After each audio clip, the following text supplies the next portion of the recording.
Hello दोस्तों, स्वागत है आपका कृषि विज्ञान क्लासेस यूट्यूब चैनल पर। दोस्तों, आज हम बात कर रहे हैं बीएससी एग्रीकल्चर फोर्थ सेमेस्टर में problematic soils and there management subject की। और इस सब्जेक्ट में हमारे ये दूसरी क्लास होने वाली है। इससे पहले हमने सिलेबस एनालिसिस पर चर्चा की थी और आज की क्लास में हम बात करने वाले हैं soil quality and soil health की, यानी कि मृदा गुणवत्ता और मृदा स्वास्थ्य क्या होता है, इसके फंक्शन यानी कार्य क्या होते हैं, इसकी विशेषता क्या होती है और इसको प्रभावित करने वाले कारक कौन-कौन से होते हैं। ये सब चीजें हमें इस टॉपिक में पढ़नी है। तो आज की क्लास काफी महत्वपूर्ण होने वाली है, इसलिए क्लास के अंत तक जुड़े रहे। और यदि आप इस चैनल पर नए हैं और चैनल को सब्सक्राइब नहीं किया है, तो चैनल को सब्सक्राइब करके बेल आइकन को प्रेस कर दें, ताकि जब भी क्लास अपलोड हो तब आपके पास नोटिफिकेशन सबसे पहले आए। और दोस्तों, पुराने पेपर और गेस पेपर की पीडीएफ आपको कहाँ मिलेगी, ये मैं आपको क्लास के एंड में बताऊंगा, इसलिए क्लास के एंड तक जुड़े रहें। तो चलिए आज की क्लास को हम बिना किसी देरी के शुरू करते हैं। आज की क्लास में हम दो टॉपिक पढ़ेंगे, एक तो सॉइल क्वालिटी और दूसरा सॉइल हेल्थ, जिसमें हम पहले पढ़ने वाले हैं मृदा गुणवत्ता। तो मृदा गुणवत्ता क्या होती है? जैसे हम कोई भी प्रोडक्ट खरीदते हैं या कुछ भी जो हो, कोई भी वस्तु वगैरह जो, उसमें हम गुण देखते हैं कि इसमें क्या-क्या, इसकी क्वालिटी क्या-क्या है। यानी आप कोई भी कार परचेज करते हैं या कुछ भी परचेज करते हैं, तो उसमें ये देखते हैं कि इसकी गुणवत्ता क्या, इसकी गुण क्या-क्या है, यानी इसकी क्वालिटी क्या है। तो वैसे ही मृदा में भी मृदा की क्वालिटी होती है कि जो मृदा गुणवत्ता, मृदा की वह क्षमता होती है, यानी वह कैपेसिटी होती है, जिसमें वह पारिस्थितिकी तंत्र यानी कि इकोसिस्टम की सीमाओं के भीतर कार्य करती है। यानी कि जो गुणवत्ता होती है, मृदा गुणवत्ता होती है, वो इकोसिस्टम की जो बाउंड्री होती है उसके अंदर रहकर ये कार्य करती है। पौधों और पशुओं की उत्पादकता, यानी कि जो एनिमल और जो प्लांट की प्रोडक्टिविटी होती है, उसको बनाए रखती है, मेंटेन करती है। जल और वायु गुणवत्ता में इसको सुधार करती है, यानी कि वाटर और जो एयर क्वालिटी होती है उसमें भी ये इनहेंस करती है, उसको भी ये बढ़ाती है या सुधारती है। और इसके साथ ही मानव स्वास्थ्य और आवास का समर्थन कर सकती है, यानी कि ये सपोर्टेड करती है human and health and habitation, यानी कि जो आवास होता है या मानव का जो पोषण होता है, उसमें भी ये सुधार करती है। तो ये परिभाषा होती है मृदा गुणवत्ता। ये परिभाषा आपसे पूछी जा सकती है कि सॉइल क्वालिटी क्या होती है। इसमें क्या है कि आपको सीधा सा ये याद रखना है कि सॉइल क्वालिटी क्या होती है, कि एक मृदा की विशेष क्षमता होती है। यानी कि जैसे हम कोई भी कार, ट्रैक्टर वगैरह जो हम खरीदते हैं, तो उसकी क्वालिटी देखते हैं कि उसकी क्षमता कितनी है। तो ये एक मृदा की क्षमता होती है, यानी कि कैपेसिटी होती है, जिसमें क्या होता है इकोसिस्टम के अंदर रहकर काम करती है। और ये मानव के या मानव स्वास्थ्य हो गया, आवास हो गया, पौधों और पशुओं की जो उत्पादकता होती है, इन सभी को ये बढ़ाने का कार्य करती है। तो ये होती है मृदा गुणवत्ता या सॉइल क्वालिटी, जिसे हम कहते हैं। अब हम बात करते हैं सॉइल क्वालिटी की। यहाँ पे कुछ सामान्य बातें दी गई है कि ये रिप्रेजेंट करता है कैपेसिटी ऑफ सॉइल्स, यानी कि फंक्शनल कैपेसिटी ऑफ सॉइल को रिप्रेजेंट करता है, मृदा की कार्य क्षमता को ये दर्शाता है। पौधों और पशुओं की उत्पादकता बनाए रखने में सहायक है, यानी कि helps in maintaining plants and animal productivity, यानी कि जो एनिमल होते हैं या जो प्लांट होते हैं उनके जो उत्पादन होता है, जो प्रोडक्शन होता है, प्रोडक्टिविटी होती है, उसको भी ये मेंटेन करते हैं। और जल और वायु गुणवत्ता को बनाए रखने या सुधारने में मदद करते हैं, यानी कि ये सपोर्ट करते हैं, मेंटेन करते हैं, इंप्रूवमेंट करने में। वाटर, एयर एंड जो क्वालिटी होती है, वाटर एंड एयर क्वालिटी जो होती है, उसमें भी ये सुधार करने में मदद करते हैं। मानव स्वास्थ्य और आवास का समर्थन करते हैं, यानी कि जो पीछे हमने परिभाषा देखी थी उनसे ही ये सभी मिलते जुलते हैं। तो आप दोनों में से एक याद कर सकते हैं। फिर हम मृदा की भौतिक, रासायनिक और जैविक गुणों पर निर्भर करती है, यानी कि ये क्या करती है कि जो depend on the physical, chemical and biological properties of the soil, यानी कि मृदा की जो जितनी भी जो अवस्थाएं होती है, जो गुण होते हैं, उन पर ये निर्भर करती है। कौन? मृदा गुणवत्ता या मृदा क्वालिटी यानी सॉइल क्वालिटी। ये दोनों आपको याद रख लें, सॉइल क्वालिटी और मृदा गुणवत्ता दोनों एक ही होते हैं। और फिर हम बात करते हैं दूसरा जो हमारा आता है सॉइल हेल्थ, यानी कि मृदा स्वास्थ्य। मृदा स्वास्थ्य क्या होता है कि मृदा स्वास्थ्य, मृदा स्वास्थ्य मृदा की एक सतत क्षमता होती है, जिससे वह एक जीवित पारिस्थितिक तंत्र के रूप में कार्य करती है।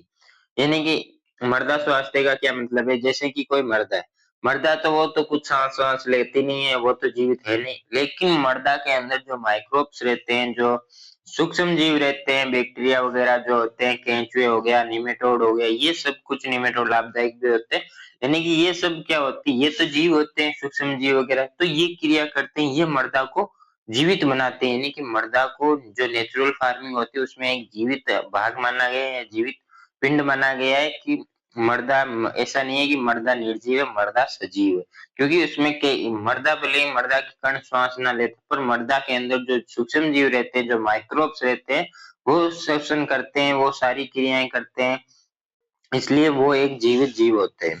ये और अपने जैविक, रासायनिक और भौतिक गुणों को बनाए रखते हुए पौधों, पशुओं और मनुष्यों का भरण पोषण करती है। यानी कि ये क्या करती है, मृदा स्वास्थ्य का क्या मतलब हुआ कि ये मृदा जो होती है वो अपनी जैविक, रासायनिक और भौतिक गुणों, जो भी जो इसके गुण होते हैं, उनमें बैलेंस बनाए रखती है, जिससे क्या होता है कि ये पौधों को पोषक तत्व मिलते हैं, साथ ही पौधों को पोषक तत्व मिलेंगे तो जो पशु होते हैं उनको खाने के लिए घास वगैरह जो होती है वो मिलेगी, मनुष्य को जो भी वो अनाज उगाता है उससे प्रोडक्शन मिलेगा, उससे उसका भी भरण पोषण होता है। यानी कि ये इस तरह से मृदा स्वास्थ्य जो होती है वो कार्य करती है। अब हम बात करते हैं, इसके भी कुछ यहाँ पे दिए गए हैं सामान्य से टॉपिक, कि मृदा को एक जीवित पारिस्थितिक तंत्र के रूप में दर्शाता है, यानी represent soil as a living ecosystem, यानी कि एक जीवित पारिस्थितिक इकोसिस्टम माना गया है। पौधों, पशुओं और मनुष्यों के पोषण में सहायक होती है, helps of sustaining plants, animal and humans, यानी कि ये पोषण को जो जितने भी जो जीव होते हैं, पौधे हो गए, पशु हो गए, मनुष्य हो गए, इनका पोषण करने में सहायक है कौन, सॉइल। मृदा की जैविक, रासायनिक और भौतिक गुणों को बनाए रखता है, यानी कि ये मेंटेन रखता है, जो सॉइल होती है उसकी बायोलॉजिकल, केमिकल एंड फिजिकल जो प्रॉपर्टीज होती है उनको मैनेज रखता है या मेंटेन रखता है। फिर हम बात करते हैं, मृदा में सूक्ष्म जीवों की सक्रियता और जैव विविधता पर भी निर्भर होता है, यानी कि जो मृदा, जो सूक्ष्म जीव होते हैं, जो माइक्रोब्स होते हैं, माइक्रोबियल जो एक्टिविटी होती है वो भी मृदा के स्वास्थ्य पर निर्भर करती है। दूसरा जो बायोडायवर्सिटी होती है इन दी सॉइल, यानी कि मृदा में जो जो जैव विविधता होती है वो भी मृदा स्वास्थ्य पर निर्भर करती है। और प्राकृतिक पोषक चक्र को बनाए रखता है, दीर्घकालिक उपजाऊपन और सुनिश्चित करता है, यानी कि लंबे समय तक जो उपजाऊ होती है मृदा, उनको कौन मतलब कौन सुनिश्चित करता है, तो उनको करता है सॉइल हेल्थ, यानी कि मृदा स्वास्थ्यता जो होती है वो उसको सुनिश्चित करती है कि आपकी जो मृदा है वो कितने लंबे समय तक उपजाऊ होगी या उपजाऊपन रहेगी या बंजर हो जाएगी। फिर हम बात करते हैं कि जो स्वस्थ मृदा होती है उसकी विशेषता, यानी करेक्टर को देखते हैं हेल्थी सॉइल के, तो इसकी क्या क्या विशेषताएं होती है उन पर हम चर्चा करते हैं। लगभग 8 विशेषता हम यहाँ पे पढ़ने वाले हैं, सभी विशेषता अपने आप में काफी महत्वपूर्ण होगी। तो चलिए शुरू करते हैं। तो सबसे पहले हमारी विशेषता आएगी कि अच्छी मृदा संरचना, यानी गुड सॉइल स्ट्रक्चर, यानी कि जब मृदा स्वस्थ होगी तो उसकी जो सॉइल स्ट्रक्चर होती है, जो कणों की जो व्यवस्था होती है वो भी अच्छी होगी, जिससे क्या होता है कि मृदा में जो भी मृदा कणों की यदि स्थिति सही है तो मृदा में वायु और जो पानी होता है उसका भी संचार अच्छे से होता है। मृदा जो शैलेंद्र होते हैं, जो मृदा मृदा रंध्र होते हैं वो भी पर्याप्त रहते हैं, जिससे पौधों की जड़ें अंदर तक गहराई तक जाती है और पौधा अपने पर्याप्त वृद्धि और ग्रोथ करता है। यानी कि मृदा संरचना कणों के समूह की में व्यवस्थित व्यवस्था को संदर्भित करती है, यानी कि जो मृदा कण होते हैं उनको ये मैनेज करती है। इससे क्या होता है, स्वस्थ मृदा में अच्छे से बने हुए समूह होते हैं जो उचित मूल वृद्धि, जल समावेशन और हवा के संचालन की अनुमति देते हैं, यानी कि एयर मूवमेंट को अनुमति देते हैं। और जो प्रॉपर रूट ग्रोथ होती है, यानी कि जो मृदा में जो जड़ की जो वृद्धि होती है उसको भी ये अनुमति देते हैं, अलाउ करते हैं। और वाटर इनफिल्ट्रेशन, जो इनफिल्ट्रेशन होता है उसको भी ये अनुमति देते हैं, यानी कि हवा और जल समावेशन वगैरह जो होता है वो आसानी से होते हैं।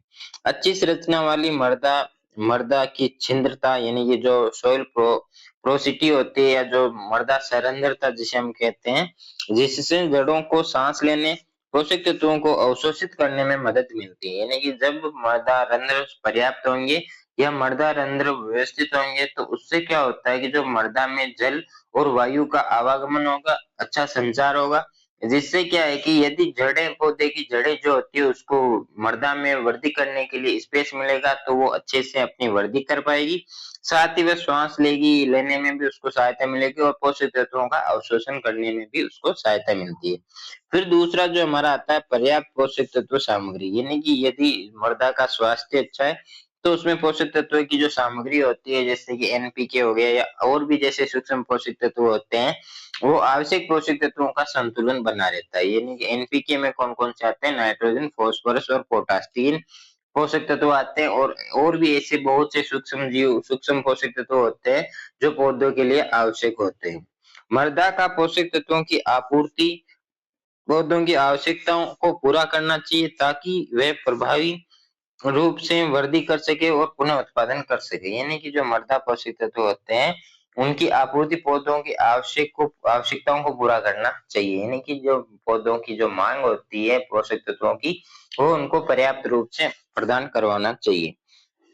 एक स्वस्थ मृदा पारिस्थितिकी तंत्र पोषक तत्वों का चक्रण करता है और उन्हें ऐसे रूपों में मुक्त करता है जिन्हें पौधे अवशोषित कर सके। यानी कि जो एक स्वस्थ मृदा जो हेल्थी सॉइल होती है वो क्या करती है कि इकोसिस्टम से पोषक तत्वों का इस तरह से चक्रण करती है और उन पोषक तत्वों को इस रूप में बदलती है ताकि जो पौधे होते हैं वो पोषक तत्वों का आसानी से अवशोषण कर सके। यानी कि आपने देखा होगा कि नाइट्रोजन होते हैं, उनको सीधे पौधे नाइट्रोजन के रूप में मतलब नहीं लेते नाइट्रोजन को, पहले वो तोड़ते हैं अमोनिया में और फिर उसको ग्रहण करते हैं। तो ये होता है इस तरह से मृदा उनको जो बदलाव करती है, फिर वो उनको पोषक पौधे जो होते हैं उनका अवशोषण करते हैं, किनका? पोषक तत्वों का।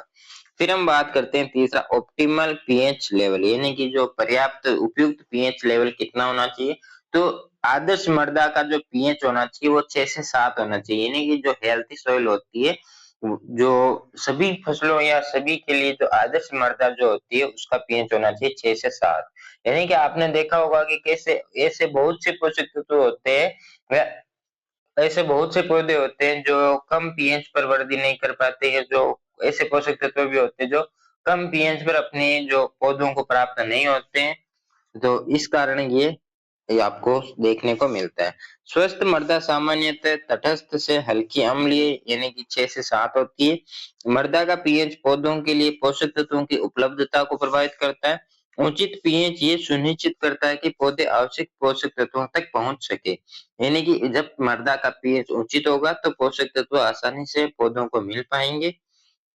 अत्यधिक अम्लीय या क्षारीय पदार्थों में पोषक तत्वों के अवशोषण को सीमित कर सकती है जिससे पौधे की वृद्धि कमजोर हो सकती है। यानी कि मृदा यदि ज्यादा अम्लीय या ज्यादा क्षारीय है तो उसमें क्या होता है कि पोषक तत्व जो होते हैं उनको पौधे ग्रहण नहीं कर पाते हैं, पौधे की वृद्धि रुक जाती है, पौधा वहां पे अच्छा प्रोडक्शन नहीं दे पाता, अच्छा उत्पादन नहीं दे पाता है। फिर हम बात करते हैं हाई ऑर्गेनिक मैटर कंटेंट की, यानी कि उच्च जैविक जो पदार्थ सामग्री की बात करते हैं तो मृदा में जैविक पदार्थ जैसे विघटित घटित जो पौधे होते हैं या जानवरों के जो अवशेष होते हैं मृदा स्वास्थ्य का एक महत्वपूर्ण संकेतक होते हैं। यानी कि मृदा जैविक पदार्थ क्या होते हैं कि जो विघटित जो पौधे होते हैं, यानी कि पौधे की जो टहनियां होती है, पौधे की जो पत्तियां होती है या डाली वगैरह जो तने वगैरह जो मृदा में मिलते हैं, उनके बाद उसको सूक्ष्म जीवों द्वारा खाया जाता है और उसको मिट्टी में बदल दिया जाता है, तो वो होता है एक जैविक पदार्थ। जानवरों के अवशेष, यानी कि आपने देखा होगा कि जानवर मर जाते हैं या तो हम उन्हें दफना देते हैं या हम उन्हें खुले में छोड़ देते हैं, तो उनकी जो हड्डियां वगैरह जो होती है वो वहीं पे मृदा में धीरे धीरे उनका अपघटन होता है और वो मिट्टी में मिल जाती है। तो यही सब जो होते हैं ये मृदा स्वास्थ्य के महत्वपूर्ण संकेतक होते हैं। इसके साथ ही हम आगे बात करते हैं कि जो जैविक पदार्थ मृदा संरचना को सुधारता है, जल धारण क्षमता को बढ़ाता है और सूक्ष्म जीव गतिविधियों को बढ़ाता है। यानी कि जो किसकी जो जैविक पदार्थ जो ऑर्गेनिक मैटर होता है वो किस किस को इम्प्रूव करता है, तो एक तो सॉइल स्ट्रक्चर को इंक्रीज करता है और वाटर रिटेंशन को इंक्रीज करता है। इनहेंस माइक्रोबियल एक्टिविटी यानी सूक्ष्म जीवों की सक्रियता को ये एक्टिवेट करता है।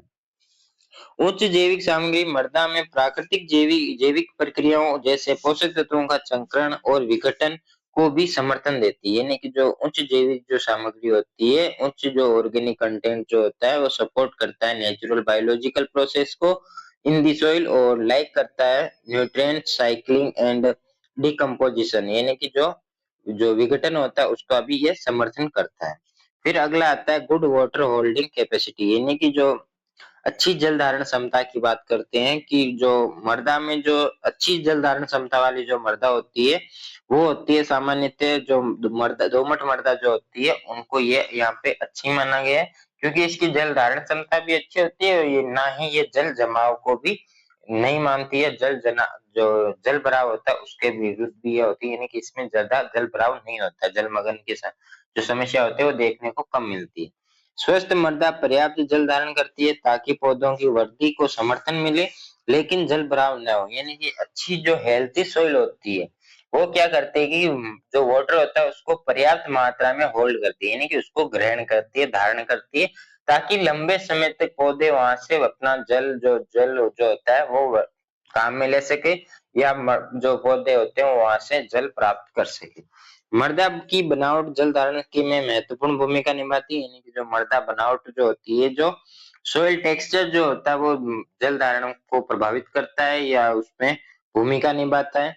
दोमट मृदा आदर्श होती है क्योंकि ये जल धारण और जल निकासी के बीच संतुलन बनाए रखती है। यानी कि दोमट मृदा को क्यों अच्छा माना गया है, ये आप सुनिए कि जो जल दोमट मृदा होती है वो इसलिए अच्छी मृदा मानी गई है या उसको इसलिए आदर्श मृदा माना गया है क्योंकि उसकी एक तो होल्डिंग कैपेसिटी, जो वाटर होल्डिंग कैपेसिटी होती है वो अच्छी होती है। दूसरा वो जल निकासी की, यानी कि वहां पे जल भराव भी नहीं होता है। दोमट मृदाओं में आपने देखा होगा कि जल भराव नहीं होता है क्योंकि वो जल को धारण करती है, फिर वो जो शेष जल रहता है उसको वो जल निकासी के बीच भी वह संतुलन बनाती है।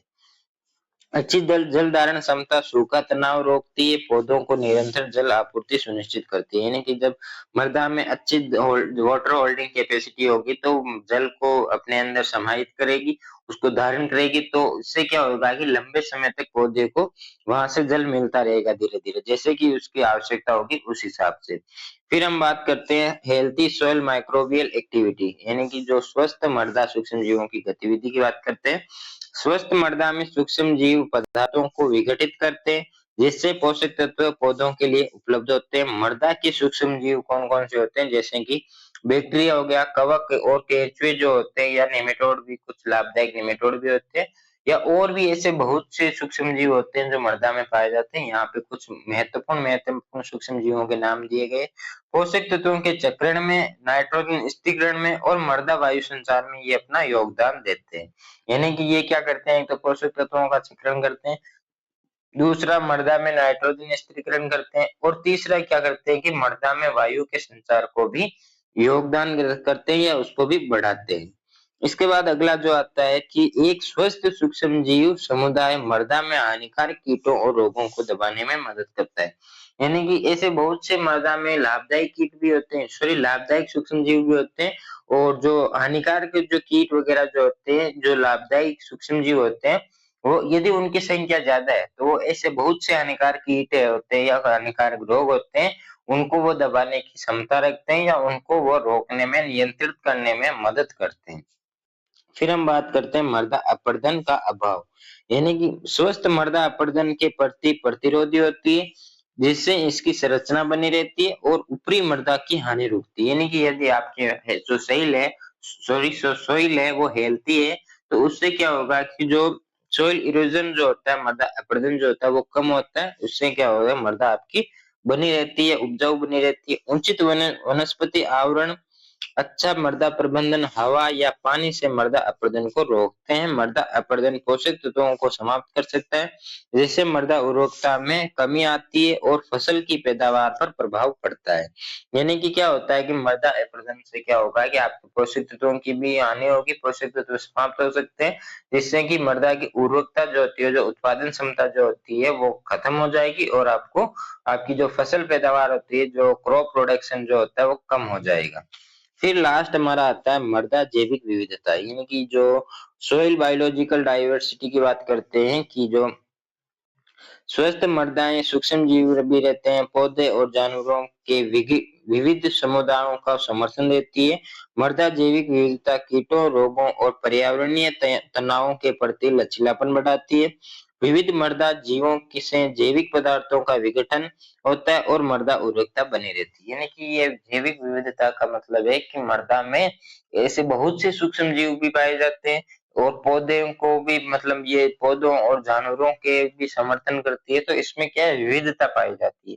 तो ये हमारे टॉपिक थे, जो हमारा यहाँ पे सॉइल क्वालिटी और सॉइल जो हेल्थ है वो आधा टॉपिक यहाँ पे हो चुका है। अब हम नेक्स्ट क्लास में हम पढ़ेंगे कि फंक्शन क्या होते हैं, यानी कि जो सॉइल हेल्थ होती है उसके कार्य क्या होते हैं, उसको प्रभावित करने वाले कारक कौन-कौन से होते हैं और इसके संकेतक कौन-कौन से होते हैं। तो ये हम नेक्स्ट क्लास में पढ़ेंगे। आज की क्लास में हमने पढ़ा कि सॉइल क्वालिटी क्या होती है, सॉइल हेल्थ क्या होती है और सॉइल हेल्थ के विशेषताओं के बारे में हमने पढ़ा। कुल 8 विशेषता हमने पढ़ी यहाँ पे, काफी अपने आप में बहुत महत्वपूर्ण है और आज की क्लास आपको अच्छे से समझ में भी आ गई होगी। यदि आपको क्लास अच्छी लगी हो तो आप कमेंट में जरूर बताएं कि आपको क्लास कैसी लगी। और नोट्स वगैरह जो होते हैं वो आपको मिलते हैं टेलीग्राम चैनल पर। टेलीग्राम चैनल की जो लिंक है वो दी गई है आपको डिस्क्रिप्शन में, तो आप वहां से टेलीग्राम चैनल को ज्वाइन कर सकते हैं। और इस क्लास को अपने दोस्तों से भी ज्यादा से ज्यादा शेयर जरूर करें ताकि उन्हें भी पता चले कि यूट्यूब चैनल पर बीएससी एग्रीकल्चर फोर्थ सेमेस्टर के लेक्चर स्टार्ट हो चुके हैं और वो भी अपनी तैयारी को मजबूत कर सके। तो जल्दी मिलेंगे नेक्स्ट क्लास में नए टॉपिक के साथ, तब तक के लिए धन्यवाद। जय जवान जय किसान।